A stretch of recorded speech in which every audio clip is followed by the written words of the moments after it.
आजचा चित्रपट आहे ख्वाडा, ज्याची सुरुवात होते आणि आपण कार्रे नावाच्या एका धनगर कुटुंबाला पाहतो, जे की त्यांचं स्वतःचं गाव दूर सोडून एका नवीन गावी मेंढरांना व शेळ्यांना चरण्यासाठी घेऊन आलेले असतात.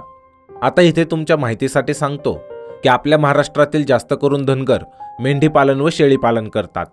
ते गावोगावी जाऊन काही महिने किंवा काही दिवसांसाठी तिथे मुक्कामाला राहतात, कारण त्यांच्याकडे असलेल्या प्राण्यांना रोज चारा लागतो. आणि तुम्ही कधी ना कधी पाहिलंच असेल की त्यांच्याकडे कमीत कमी 200-300 मेंढ्या असतात आणि एवढ्या मेंढ्यांसाठी चारा रोज रोज तर हे आणू शकत नाहीत.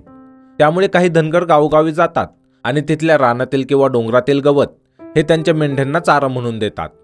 तसेच ज्या शेतकऱ्यांच्या शेतात त्यांना नको असलेले गवत व झाडी झुडप असतात ते देखील या धनगरांना बोलवून घेतात आणि त्यांच्या मेंढ्या तिथे चरण्यासाठी सोडायला लावतात, जेणेकरून शेतकरी व मेंढपाळ या दोघांचाही फायदा होतो. इथे आपण या कार्य कुटुंबातील लोकांना पाहतो. हा आहे बाळ्या, ज्याला तालमीचं वेड असतं. हा बाळ्याचा मोठा भाऊ पांडा, ज्याचं लग्न झालेलं असतं, आणि ही त्याची बायको व त्याची 2 मुलं. तसेच हे बाळ्या व पांडाचे वडील आणि ही या दोघांची आई. आता एके दिवशी हे सर्व जेव्हा एका गावातून दुसऱ्या गावी चाललेले असतात, तेव्हाच वाटे त्यांना हंडाळ नावाचा एक व्यक्ती भेटतो. हा देखील धनगरच असतो आणि बाळ्याचं तर लग्न झालेलं नसतं. त्यामुळे हंडाळ बाळ्याच्या वडिलाकडे बाळ्याचा हात मागतो, ज्यावर बाळ्याच्या वडिलांची हंडाळच्या मुलीचं स्थळ पाहण्यास कसलीही हरकत नसते. यानंतर दाखवतात की बाळ्याचे वडील आणि त्याचा मोठा भाऊ पांडा असे तिघे हंडाळच्या घरी जातात आणि इथे हंडाळची मुलगी पाहिल्यानंतर ती बाळ्यासोबतच सर्वांना पसंत पडते. त्याचबरोबर इथून हे बापलेक पुन्हा त्यांच्या ठिकाणी येतात, जिथे हे मुक्कामाला असतात. आता रात्रीच्या वेळी हे सर्व कुटुंब जेव्हा बोलत असतात तेव्हा यांच्यात चर्चा होते की मुलगी कशी होती आणि बाळ्याचे वडील मुलीकडच्यांना किती हुंडा मागतील वगैरे. आता हा सीन इथेच कट होतो आणि पुढे आपण बाळ्याचा त्या मुलीसोबत हळदीचा कार्यक्रम पाहतो, ज्यात बाळ्या खूप आनंदी असतो. पण पुढच्या क्षणाला आपल्याला माहीत होतं की बाळ्या तर हे सर्व त्याच्या स्वप्नात पाहत होता की त्याचा हळदीचा कार्यक्रम पार पडला म्हणून. आता दुसऱ्या दिवशी यांच्यासमोर त्यांच्या मेंढ्यांसाठी चाऱ्याचा प्रश्न असतो आणि हे तिघे बापलेक जेव्हा यावर चर्चा करतात तेव्हा यांना माहीत होतं की 2 वेगवेगळ्या जागी यांना मेंढ्यांसाठी चारा मिळू शकतो. पण तो चारा एवढा नाही की त्याने सर्व मेंढ्यांचं पोट भरेल, ज्यामुळे हे ठरवतात की हे अर्धा कळप एका चारा असणाऱ्या ठिकाणी घेऊन जाणार आणि अर्धा कळप दुसऱ्या ठिकाणी, ज्यामुळे सर्व मेंढ्यांना पूर्ण खाद्य मिळेल.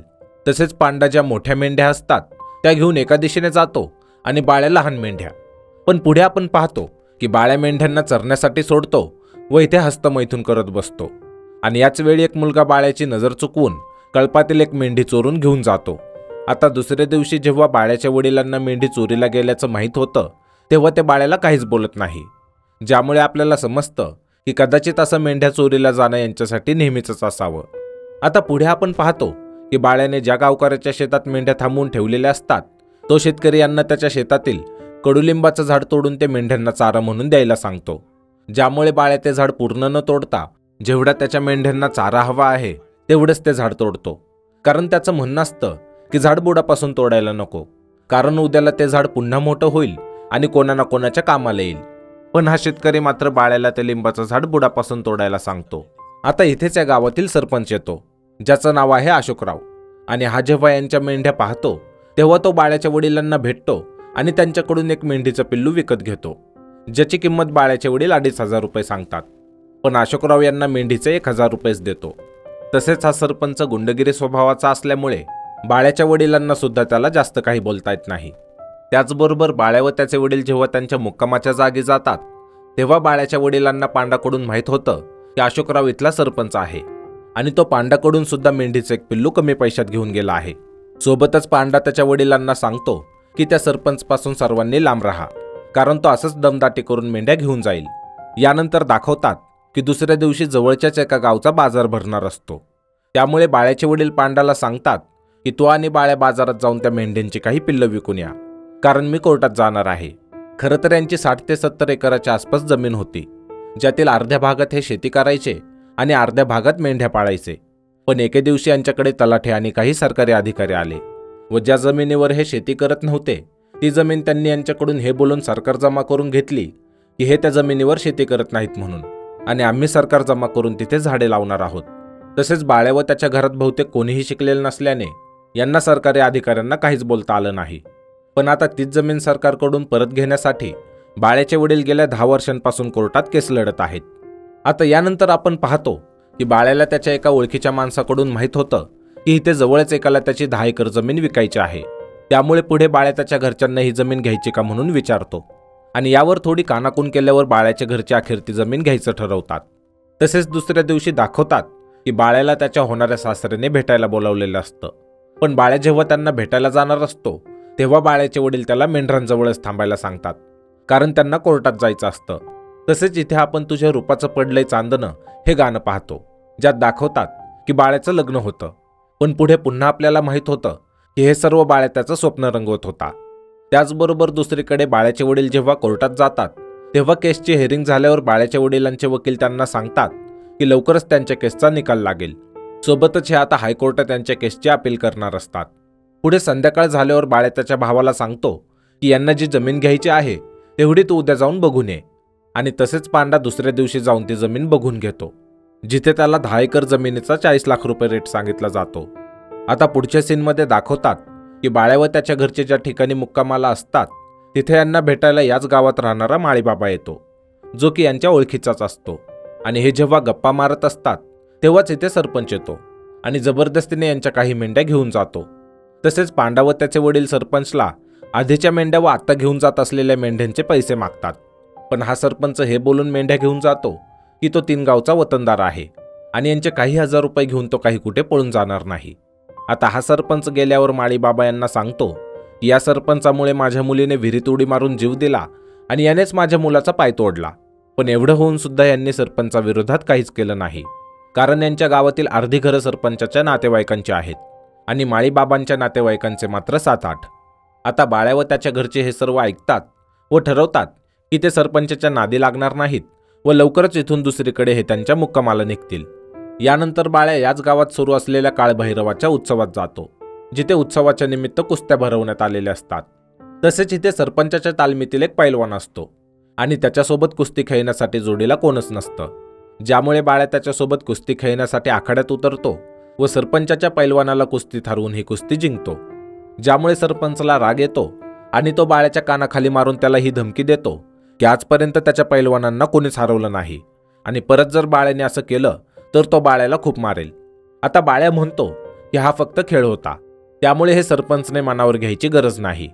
पण सरपंच मात्र बाळ्याला इथून हाकलून लावतो.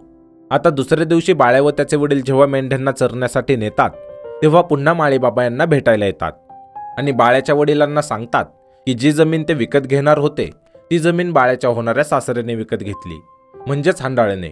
जे ऐकताच बाळ्याला खूप राग येतो, कारण बाळ्या आधीच त्याच्या वडिलांना म्हणाला होता की ती जमीन यांनी विकत घ्यायला हवी. पण बाळ्याच्या वडिलांनी ते ऐकलं नाही. तसेच रागाच्या भारत बाळ्या इथून सरपंचकडे जातो, जो की आत्ता त्याच्या तालमीतील पैलवानांकडून तयारी करून घेत असतो. त्याचबरोबर इथे बाळ्या सरपंचला यांनी विकलेल्या मेंढ्यांचे पैसे मागतो. पण सरपंच म्हणतो की त्याआधी बाळ्याला आखाड्यात त्याच्या पैलवानाशी कुस्ती लढावी लागेल. आता नाईलाजाने बाळ्या कुस्ती खेळायला आखाड्यात उतरतो. पण सरपंच बाळ्याच्या जोडीला कुस्तीसाठी असा पैलवान आखाड्यात पाठवतो जो की बाळ्याच्या वजनापेक्षा 3 पट जास्त वजनाचा असतो. आता इथे तुम्हाला माहितीसाठी सांगतो की कुस्ती लढताना दोन्ही पैलवानांचं वजन एकसारखंच असायला हवं.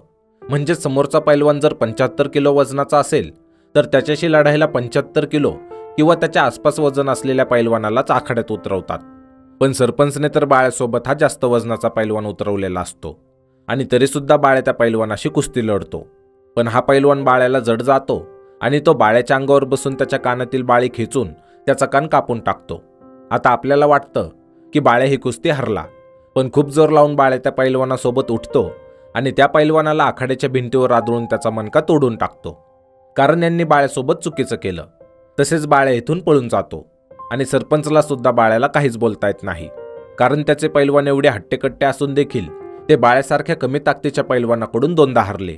यानंतर दाखवतात की बाळ्याच्या वडिलांना जेव्हा हे सर्व प्रकरण माहीत होतं तेव्हा ते बाळ्यावर खूप खवळतात आणि आता त्यांना ही भीती असते की सरपंच काही मुलं घेऊन यांच्याकडे येईल आणि बाळ्याला खूप मारेल. त्यामुळे ते बाळ्याला सरपंचपासून दूर राहायला सांगतात. तसेच पुढे काही दिवसांनी बाळ्या व त्याचे वडील जवळच भरलेल्या बाजारात जातात, जिथे यांच्या ओळखीचे इतर धनगर सुद्धा आलेले असतात. आणि हे जेव्हा त्यांना भेटतात तेव्हाच इथे बाळ्याचा होणारा सासरा हंडाळ सुद्धा येतो, ज्याला पाहून बाळ्याचे वडील त्याच्याशी भांडायला लागतात आणि हंडाळला सांगतात की जी जमीन त्याने घेतली आहे ती जमीन आम्ही घेणार होतो ज्यावर हंडाळ म्हणतो की त्याला याबद्दल माहीत नव्हतं आणि जर बाळ्याच्या वडिलांना ती जमीन हवी असेल तर आत्ताच तो त्या जमिनीचा व्यवहार तोडून टाकेल, ज्यामुळे बाळ्याचे वडील ती जमीन घेऊ शकतील. त्याचबरोबर हंडाळ यावर बाळ्याच्या वडिलांची माफीसुद्धा मागतो. पण आता बाळ्याच्या वडिलांचा इगोमध्ये आलेला असतो, ज्यामुळे त्या हंडाळच्या मुलीसोबत बाळ्याचं लग्न मोडून टाकतात. तसेच पुढे हंडाळच्या बाजूने समजूत काढण्यासाठी यांच्यातील एक धनगर बाळ्याच्या वडिलांना भेटतो आणि तो बाळ्याच्या वडिलांना हंडाळच्या मुलीसोबत लग्न मोडू नका म्हणून सांगतो. ज्यावर उलट बाळ्याचे वडील त्याच माणसाच्या मुलीसोबत बाळ्याचं लग्न लावून देण्याचा प्रस्ताव त्या धनगरासमोर ठेवतात आणि या धनगरची सुद्धा त्यासाठी कसली हरकत नसते. यानंतर आपण पाहतो की या धनगराच्या मुलीसोबत बाळ्याचं लग्न होतं. त्याचबरोबर लग्नानंतर बाळ्या त्याच्या बायकोसोबत देवदेव करायला जातो, आधी जेजुरीला आणि त्यानंतर बहुतेक बाळूमामाच्या देवस्थानी. तर इथून बाळ्याचा संसार सुरू होतो आणि पुढे दाखवतात की बाळ्याच्या वडिलांनी जेव्हा माळीबाबाच्या शेतात मेंढ्यांना चरण्यासाठी सोडलेलं असतं तेव्हाच काही मेंढ्या शेजारच्या शेतात जाऊन चरायला लागतात आणि हे शेजारचं शेत असतं सरपंचाचं. तसेच काही वेळाने जेव्हा सरपंच इथे आल्यावर तो पाहतो की त्याच्या शेतात मेंढ्या चरत आहेत तेव्हा तो बाळ्याच्या वडिलांना खूप शिवीगाळ करतो, ज्यावर बाळ्याचे वडील सरपंचाची माफी मागतात. आता इथेच बाळ्याची बायको सुद्धा असते, त्यामुळे सरपंच तिच्याविषयी सुद्धा खूप घाणघाण शब्द बोलतो आणि शेवटी तो यांच्या सर्व मेंढ्यांना जबरदस्तीने घेऊन जातो.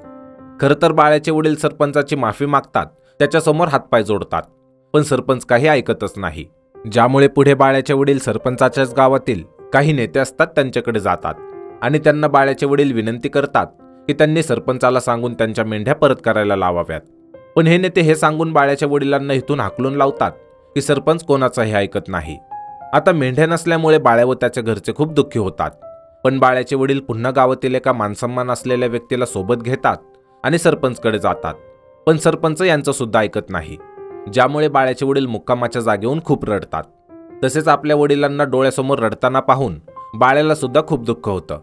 सोबतच तो रागात हा विचार करायला लागतो की आता त्याने काय करायला हवं.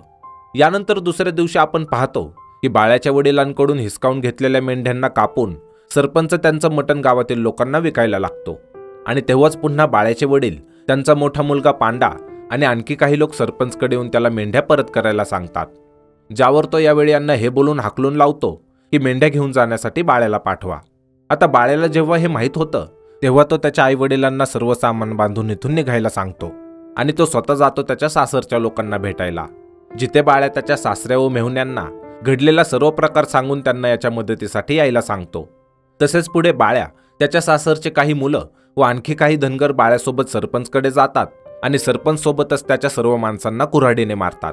आता अचानक झालेल्या हल्ल्यामुळे सरपंच व त्याच्या माणसांना काहीच करता येत नाही आणि यातच सरपंच सोबत त्याची काही माणसं मारली जातात. त्याचबरोबर इथे बाळ्या सरपंचने त्यांच्या ज्या मेंढ्या बांधून ठेवल्या होत्या त्या सर्व सोडवतो आणि बाळ्या, त्याच्या घरचे व बाळ्याला साथ देणारे जे धनगर असतात ते सर्व या गावापासून त्यांचा मुक्काम हलवून खूप दूर जातात. त्याचबरोबर दुसऱ्या दिवशी पेपरमध्ये ही बातमी छापून येते की मेंढ्या पाळणाऱ्यांनी केलेल्या लुटमारीत सरपंच सोबत आणखी 6 जणांचा मृत्यू झाला, ज्यामुळे आपल्याला माहीत होतं की नाण्याची फक्त एकच बाजू पेपरमध्ये छापून आली आणि बाळ्या व इतर मेंढ्या पाळांची बाजू कोणी माहिती करून घेण्याचा प्रयत्नही केलेला दिसत नाही. आता शेवटच्या सीनमध्ये आपण पाहतो की बाळ्या त्याच्या सर्व कुटुंबाला घेऊन शहरात राहायला जातो आणि बहुतेक आता यांनी मेंढ्या पालन करणं सोडून दिलं आहे. त्याचबरोबर इथे आपण 2-3 ओळींचं एक खूप सुंदर असं लोकगीत ऐकतो, जे की बहुतेक जास्त करून धनगर समाजाचे लोक गात असावेत आणि या लोकगीतासोबतच हा चित्रपट इथेच संपतो.